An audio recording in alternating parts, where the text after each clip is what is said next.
আজকে আসলে একদম ভিন্ন রকম একটা টপিকস আপনাদের সাথে শেয়ার করার জন্য আসলাম। বুঝতেছি না বিষয়টা মানে বেদনাদায়ক নাকি মানে অন্য কিছু, আমি নিজেই বুঝতেছি না। তবুও বলি, আজকে হঠাৎ শুনলাম যে আমাদের পুরান বাড়িতে চোর আসছে, পাশাপাশি আর কি পুরান বাড়ির অন্যান্য আমাদের শরিক বাড়িতে। তারপর গেলাম, যাওয়ার পর দেখলাম একটা লোক কয়েকটা ফোন নিয়ে নিছে। তাকে মানে অনেক লোকজন, আমাদের কাছের অনেক লোকজন কিছু পরিমাণ মারধরও করছে অলরেডি। আমি যাওয়ার পরে হালকা পাতলা দেখছি, কিন্তু তাতেই খুব খারাপ লাগলো। আসলে সে চোর সেটা ঠিক আছে, কিন্তু তার সব কিছুর পরও তো সে একজন মানুষ। কেন জানি আমার খুব বেশি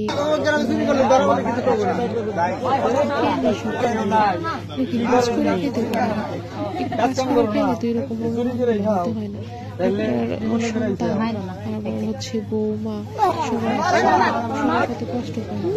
সব কিছুর পর আমাদের এলাকার মানুষ অনেকটাই ভালো, তাই কমেই আসছে।